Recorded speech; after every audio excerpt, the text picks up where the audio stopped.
నిజామాబాద్ జిల్లా ఎడపల్లి మండల కేంద్రంలో ఛత్రపతి శివాజీ మహారాజు జయంతి వేడుకలు ఘనంగా నిర్వహించబడ్డాయి. ఎడపల్లి సర్పంచ్ కందగట్ల రామచందర్ ఆధ్వర్యంలో జరిగిన ఈ కార్యక్రమానికి ఆర్మూర్ ఎమ్మెల్యే పైడి రాకేష్ రెడ్డి ముఖ్య అతిథిగా హాజరై కీలక ప్రసంగం చేశారు. రాష్ట్ర కార్యవర్గ సభ్యులు మేడపాటి ప్రకాష్ రెడ్డి, వడ్డి మోహన్ రెడ్డి తదితరులు పాల్గొన్నారు. కార్యక్రమంలో జ్యోతి ప్రజ్వలనతో ప్రారంభమై ఛత్రపతి శివాజీ మహారాజ్ విగ్రహానికి పూలమాలను సమర్పించారు. అనంతరం వేదికపై మాట్లాడిన ఎమ్మెల్యే పైడి రాకేష్ రెడ్డి, శివాజీ మహారాజ్ హిందూ ధర్మ స్థాపన, సంస్కృతి పరిరక్షణ కోసం ఆయుధాలతో యుద్ధాలు చేపట్టి పోరాటం చేశారని, నేటి ప్రజాస్వామ్య వ్యవస్థలో ఓటు అనే శక్తివంతమైన ఆయుధంతో హిందూ సమాజం సంఘటితంగా ముందుకు రావాలని పిలుపునిచ్చారు. హిందూ ధర్మ స్థాపనకై మద్దతు ఇవ్వాలని, హిందువులు సిగ్గుపడాలని కఠిన వ్యాఖ్యలు చేశారు. స్వప్రయోజనాల కోసం కొందరు సమాజంలో విభేదాలు సృష్టిస్తున్నారని, తెలంగాణలో త్వరలో భాజపా ప్రభుత్వం ఏర్పడుతోందని, అధికారంలోకి వచ్చిన వెంటనే గ్రామాన శివాజీ మహారాజ్ విగ్రహాల స్థాపనకు చర్యలు చేపడతామని స్పష్టం చేస్తూ కాంగ్రెస్ ఎంఐఎం నేతలపై తీవ్ర విమర్శలు గుప్పించారు. కార్యక్రమంలో బోధన్ అసెంబ్లీ కన్వీనర్ శ్రీధర్, మండల అధ్యక్షుడు ఇంద్రకరణ్, గ్రామ ఉత్సవ కమిటీ సభ్యులు, యువకులు, భాజపా నాయకులు, గ్రామస్తులు పెద్ద సంఖ్యలో పాల్గొన్నారు.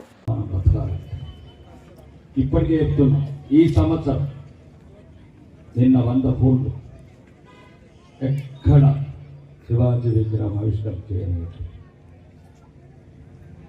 అంటే ఒక సంవత్సరం ముందున్నారు కాబట్టి మీరు అదృష్టవంతులు. అంటే రాను రాను మీ భవిష్యత్తు తెలుసుకోండి. ఈ కాషాయం చూస్తేనే భయం కొడుకున్నాం. కాషాయం ఇది ధర.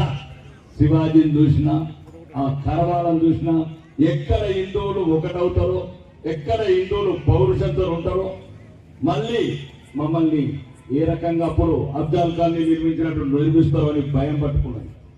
కాబట్టి హిందువులందరికీ చెప్తున్నాం, కొత్తగా చెప్పాల్సింది ఏం లేదు.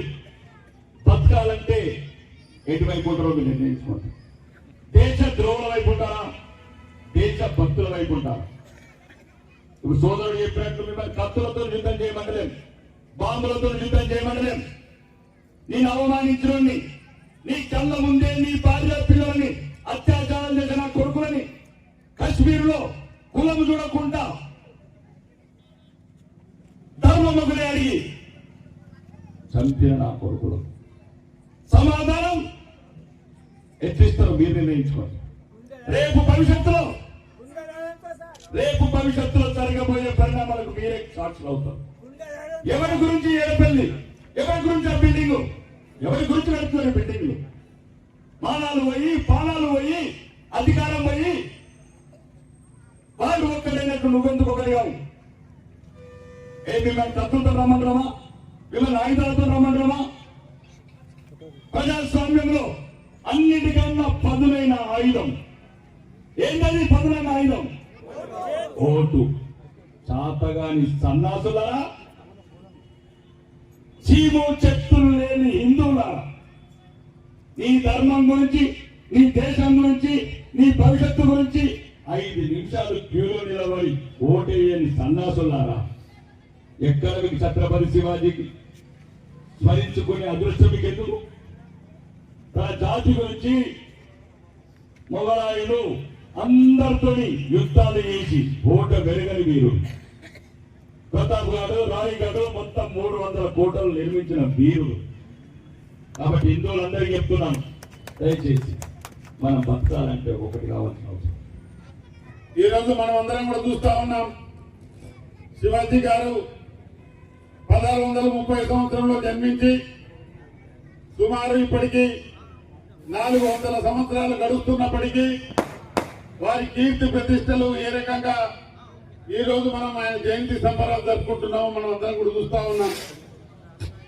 శివాజీ గారు అతి చిన్న వయసులోనే ధర్మం కోసం పోరాటం చేస్తూ మహిళల మీద ఆనాడు జరిగేటువంటి అక్రత్యాల మీద కానీ, అత్యాచారాల మీద కానీ, మహిళలకు కించపరిచేటువంటి వ్యక్తులకు తన ఖడ్గంతో జవాబు చెప్పుకుంటూ ధర్మం కోసం పాటుపడినటువంటి ఛత్రపతి శివాజీ గారిని ఈ రోజు మనందరం కూడా స్మరించుకుంటా ఉన్నాం. ఈ రోజు యువతను మేము కోరుతా ఉన్నాం, మనం అందరం కూడా ఆనాడు రాజుల దగ్గర నుంచి రాజ్యాలు కావాలన్నా, అవినీతిపరమైనటువంటి రాజులు కానీ, అగత్యాలు చేసేటువంటి రాజులు రాజ్యాధికారం నుంచి దించాలన్నా ఛత్రపతి శివాజీ గారి జయంతిని పురస్కరించుకొని మన యువత శివాజీ గారిని ఆదర్శంగా తీసుకొని హిందూ రాజ్య స్థాపన కోసం తమ కృషి చేసి ఆదర్శంగా తీసుకొని రాబోయే రోజుల్లో హిందూ రాజ్య స్థాపనకి మన వంతు కృషి తప్పకుండా చేయాలి. ఆ చేయటం అనేది మనం చూపించాల్సింది ఓటు రూపంలో మాత్రమే. కాబట్టి ప్రతి హిందువు కూడా హిందూ రాజ్య స్థాపనలో పాల్గొనాలని చెప్పేసి కోరుకుంటూ నాకు అవకాశం ఇచ్చిన అందరికీ